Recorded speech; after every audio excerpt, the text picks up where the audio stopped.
Welcome to Witchcraft Texas Style. My name is Liz.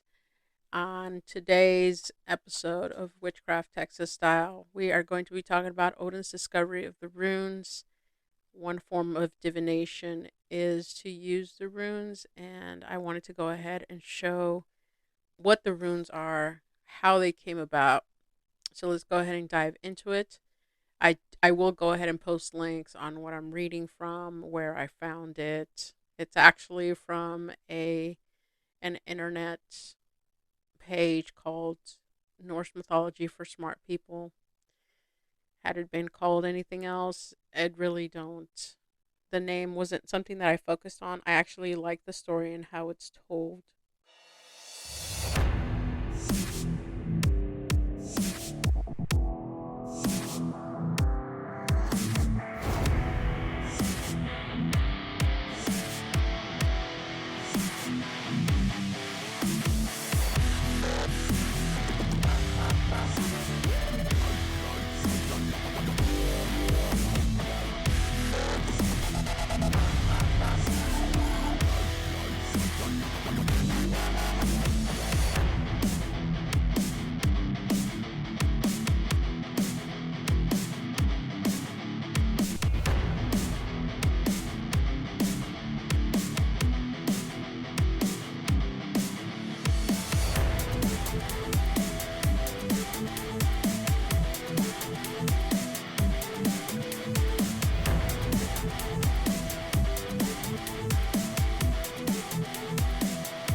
So let's go ahead and get into it. So the Norse god Odin is a relentless seeker after knowledge and wisdom and is willing to sacrifice almost anything for this pursuit. The most outstanding feature of his appearance, his one eye, attests to this. He sacrificed his other eye for more wisdom. The tale of how he discovered the runes is another example of how the unquenchable thirst for understanding the mysteries of life, not to mention his unstoppable will. The runes are written letters that were used by Norse and other Germanic peoples before the adoption of the Latin alphabet in the later Middle Ages. Unlike Latin alphabet, which is essentially utilitarian script, the runes are symbols of some of the most powerful forces in the cosmos. In fact, the word rune and its cognates across and the present Germanic language mean both letter and secret mystery.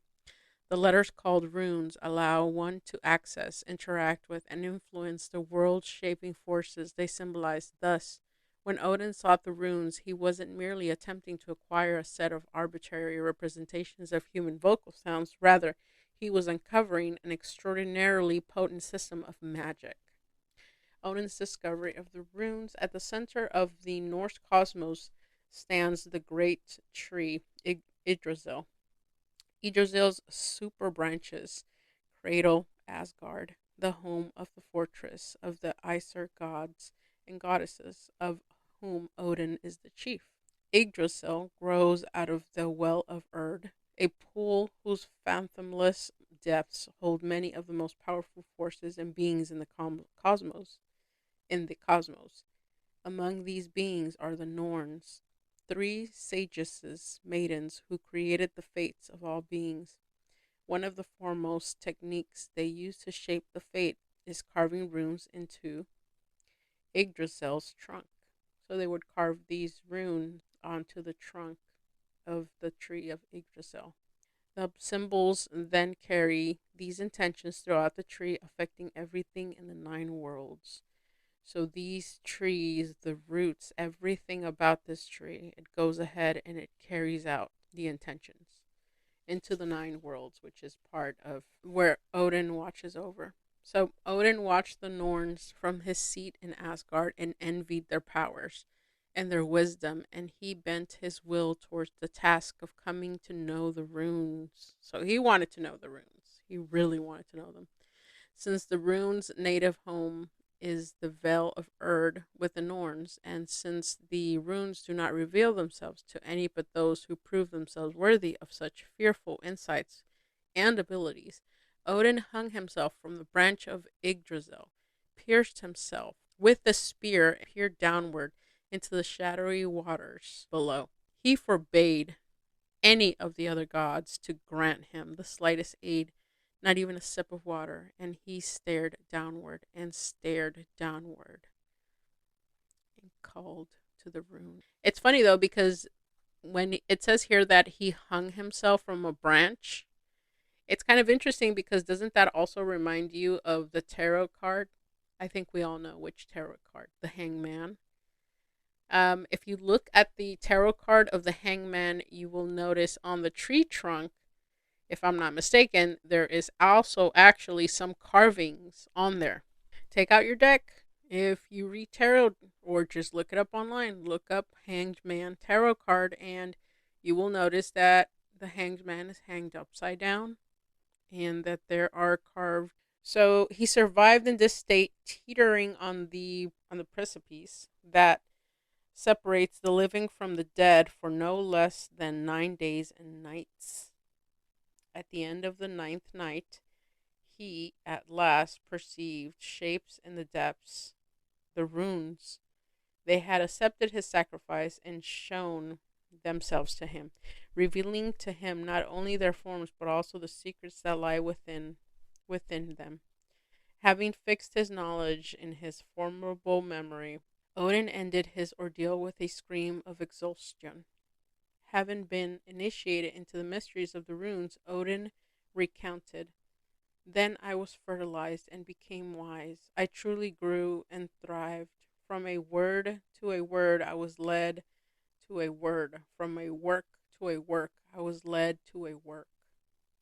Equipped with the knowledge of how to yield the runes, he became one of the mightiest and most accomplished beings in the cosmos. He learned chants that enabled him to heal emotionally and bodily wounds, to bind his enemies and render their weapons worthless, to free himself from constraints that put out fires, to expose and banish practitioners of malevolent magic, to prevent his friends in battle, to protect his friends in battle, to wake the dead, to win and keep a lover, and to perform many other feats like these.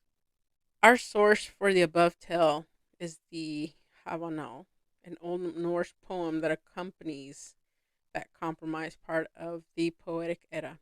In the first of two verses that describe Odin's shamanic initiatory ordeal itself, written from Odin's perspective, the god says that he was given to Odin himself. The Old Norse phrase that translates to English as given to Odin is Geffen Odni, a phrase that occurs many times throughout the Eddas and sagas in the context of human sacrifices to Odin. And in fact, the form of these sacrifices takes mirrors. Odin's ordeal in the Havamal, the victim in a verily of noble birth was stabled, hung, or commonly both at the same time. Odin's ordeal is therefore a sacrifice of himself to himself and the ultimate Odinic sacrifice, for who would be nobler offering to the god than the god himself. So it seems that the statement above is in need of qualification.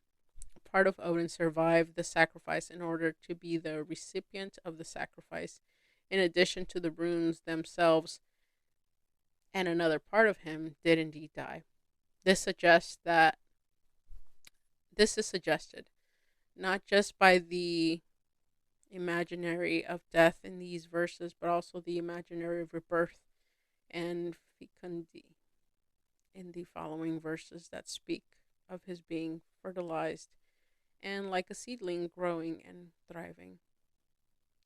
Even a casual browsing of the Eddas and sagas alerts the reader to how accomplished, self-possessed, and inwardly strong many of their central figures are, especially the most Odinic of them, such as Eagle. Perhaps their strength of character was largely due to the example set by their divine patron, with the songs sung in his honor telling of how he wasn't afraid to sacrifice what we might call his lower self to his higher self, to live accordingly to his highest will unconditionally, accepting whatever hardships arise from that pursuit, allowing nothing, not even death, to stand between him and the attainment of his goals. That is very deep. That goes into it as far as Odin sacrificing himself for himself and sacrificing the old part of him for the new part of him. It goes back to us and talking about how our old self, if we're ready for the change, we sacrifice our old self for the new self. But if we're not, we grow accustomed to the old way of self, which is like, for example, um, my 20s. My 20s were full of me probably drinking, drugs, and a bunch of other stuff, right? But as I got older, um, I had to sacrifice those things in order so I can move forward and learn other things. Because it seems feasible that you could do it all, that you can, I guess, drink and party and still get up in the morning to either go to school or carry on or be a seeker to seek knowledge. But unfortunately, one is going to outweigh the other one.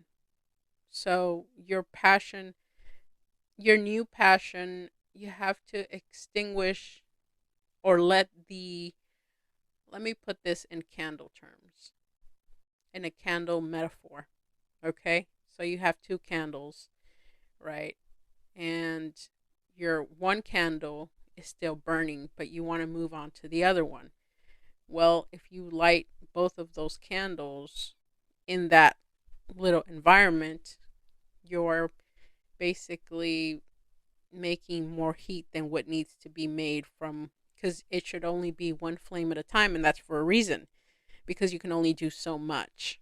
So if you turn on the other flame, that is double heat. Double heat isn't needed. So it creates pressure, and then that pressure goes ahead and other things start falling apart. And before you know it, you've already were forced one way or another to change, because that candle, that first candle that you lit, is going to eventually go out. But to give yourself a smooth transition would be to let the first candle burn out. And as the last one is burning out, to burn the new one.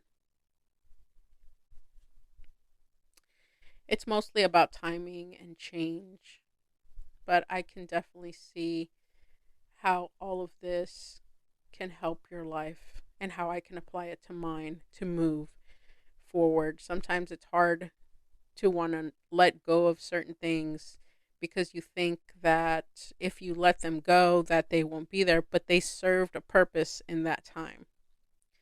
So now it's time to move forward to knowledge, because that is what we strive for in life, knowledge. It was great talking to you, everyone, today. I hope you guys learned a little bit, just like I learned a little lot of bit, a little lot of bit. So I will see you. Well, we will hear from each other next time. If you want to send any messages, please go ahead and send them. Any suggestions or anything that you might have. You guys have a wonderful rest of your day or night, or good night, good morning, good evening, all of the above. But thank you very much for listening. Have a great day. Thank you.